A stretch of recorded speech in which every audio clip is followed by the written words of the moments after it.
Y'all ready for a Bridgertonized Anne Boleyn? The first episode begins with the phrase, inspired by truth and lies, because we know the real Anne Boleyn was actually ratchet as hell. A tense courtroom scene follows, where Anne Boleyn stands trial. A messenger walks down the aisle and hands the verdict to the judge. The focus shifts to the executioner's axe, and Anne lets out a heavy breath because her skim's too tight. Set in 1536 England, Anne Boleyn has been queen for 2.5 years. She has a daughter, Elizabeth, but King Henry VIII is desperate for a male heir. After 2 miscarriages, Anne is once again pregnant and hopes for a boy. At the gender reveal party, the crowd celebrates, and Henry is playing with baby Elizabeth. He then approaches Anne, who tells him Elizabeth will make a great ruler in the future. Henry scoffs at the idea of having a female being ruler and insists that their upcoming son will be the true heir instead. She lovingly kisses the Midwest two-man. At the party, Anne plays cards with Lizzie, Jane Seymour, and Madge Shelton. Anne tells her companions that she's tired of Lady Rochford's big-ass mouth. Since Anne knows Henry a man whore, she entrusted Madge to bed him. So Anne wonders if Madge was able to entertain the king with her peaches. Madge points out that Henry might be putting his tadpoles into another woman. Anne looks at Jane Seymour all sussy because she feels threatened by her. But Jane acts all cutesy and demure. Lady Rochford enters with a gift from the French ambassador, a clock symbolizing anticipation for Anne's son's birth. Anne tells her off, asking her to put it in her chamber, as she is too tired to discuss politics with the ambassador. Later, Anne and Henry are in bed, discussing the growing corruption in the monasteries. Henry is convinced that this must be addressed and believes his advisor Cromwell's approach is necessary for the country's future. Anne, while agreeing on the need for reform, is more concerned about the political fallout and Cromwell's growing influence. Then Anne rides the man like he's a horse. The next day, the royal couple and their courtiers are in the palace gardens, with Henry admiring the horses and peacocks. Anne speaks with Cromwell, who asks if she has discussed the monasteries with Henry and insists on expediting the approval of his plans. Henry is becoming more attentive to Jane Seymour as they play with the horses. Anne's growing annoyance with Henry's fondness for Jane is obvious AF. Later, a maid tells Anne to calm her tits because her old ass might cause another miscarriage. Anne says she's still young. Anne's brother, George Boleyn, gives her an English Bible from Antwerp. She asks Jane Seymour to read a psalm. As Jane reads, Anne walks around her in circles, taunting her ass. Cromwell suggests closing the monastery and distributing the funds from it. Anne expresses her disapproval, thinking Cromwell's plan is selfish and just lining the pockets of the monarchy. Anne thinks the funds should be allocated to education instead. This angers Cromwell, saying critical race theory and books should be banned. He warns that Anne's influence lies solely in the baby she is carrying. Anne asks Jane to walk with her. They talk about marriage. Anne leans in to kiss her, but Jane responds, saying that if she were to marry, it would be for security, honor, and safety. Oh, she a gold digger. She ain't messing with no broke. Anne replies that Jane will never find security in the king's D. Anne is called by the king's men, who inform her that Henry has suffered a head injury from a horseback accident. Cromwell stresses once again that the kingdom's safety relies on their ability to produce a male heir. When Henry awakens, he orders for his horse to be killed, believing it caused his fall. Instead of taking accountability on his unathletic ass, he appears uninterested in conversing with Anne. When she asks to visit him in his chambers that night, he says, "What's the point?" when she rotund and tells her to focus on providing him with an heir. The next day, her brother George reveals that Jane has been called to the king's chambers, but Jane playing hard to get and refuses him. In the middle of the night, Anne can't sleep, so she hops on the microscopic D and chokes him. Apparently, he kinky and likes it rough. Then Henry shows her his cunning linguist techniques. One morning, Lady Rochford provokes Anne by revealing that Henry had spoken with his uncle, claiming that he had been seduced and bewitched into marrying Anne by sorcery. This infuriates Anne, and she storms into Henry's chambers. At the entrance, Henry's uncle advised her not to enter. Anne ignores them and reprimands him instead.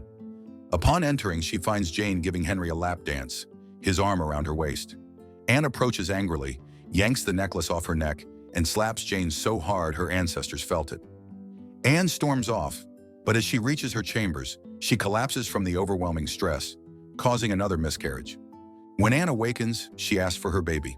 Upon realizing her loss, she weeps in grief. She looks out the window and sees Henry and Jane flirting in the gardens. This devastates her further. Anne, in a hurry, dresses up to go to Henry, but George informs her that he is about to leave for Westminster. Anne insists on seeing him and walks weakly through the halls, leaving a trail of blood on the floor. She calls out to Henry as he rides off with two of his men, but Henry ignores her. Anne collapses on the ground. After much time has passed in Greenwich Palace, the weight of the rumors of the king having a hotation is clearly affecting Anne. The Duke of Norfolk, Thomas, arrives to check on her well-being.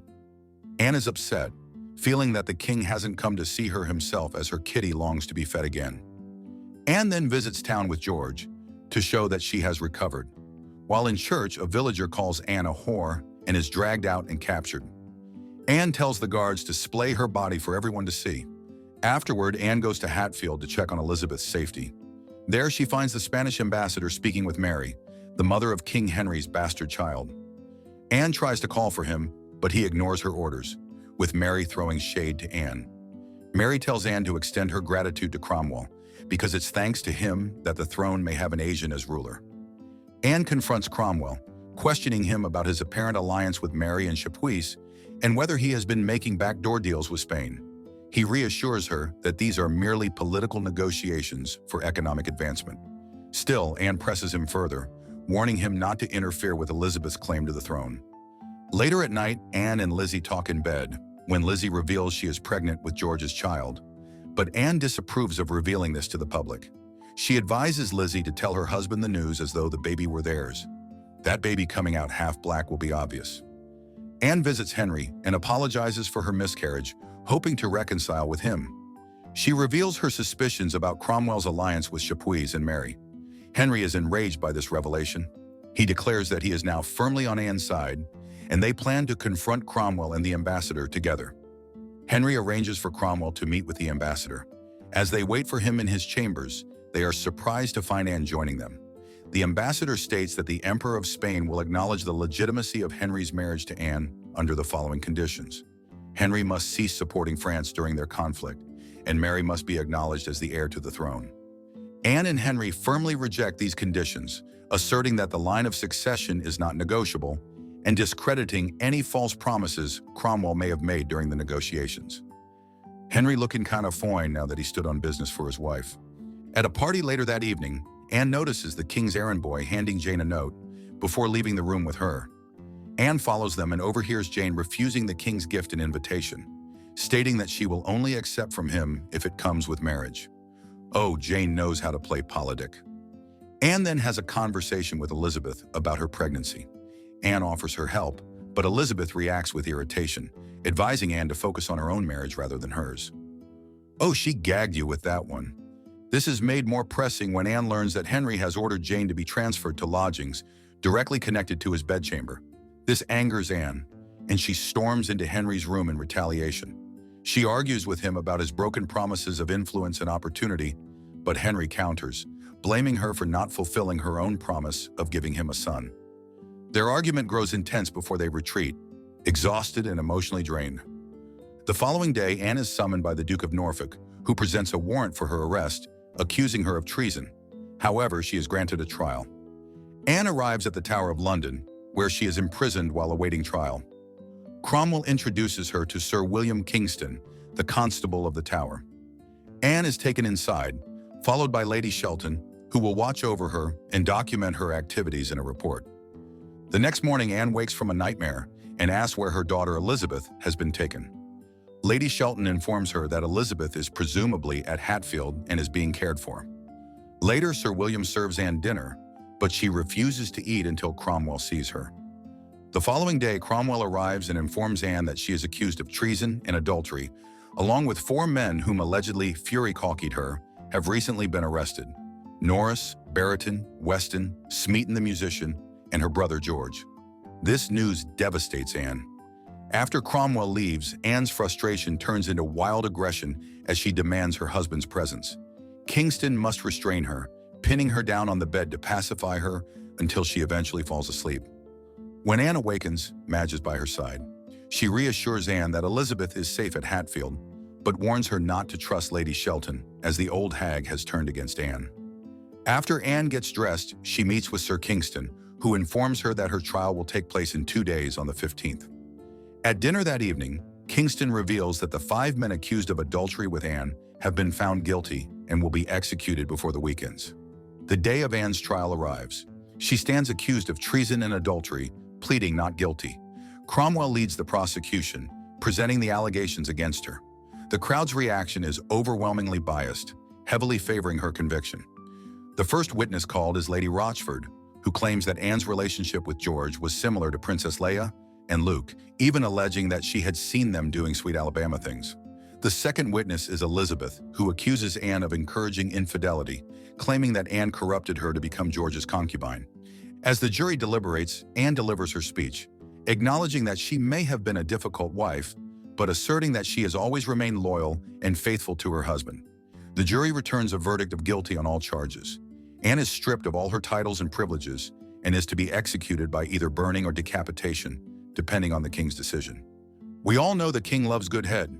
Anne prays before her execution when Archbishop Cranmer arrives under the king's orders. He informs her that Henry wants an annulment of their marriage and promises her a pardon if she signs it. Reluctantly, Anne agrees, hoping to protect her daughter's future. That night, Sir Kingston visits Anne to give her the chance to see her brother George one last time, as he is scheduled for execution the following morning. Anne weeps as she looks out the window at George.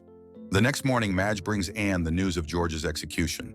Cromwell then arrives with news that a scaffold is being constructed for her own execution, surprising both Anne and Madge, as she had been promised a pardon.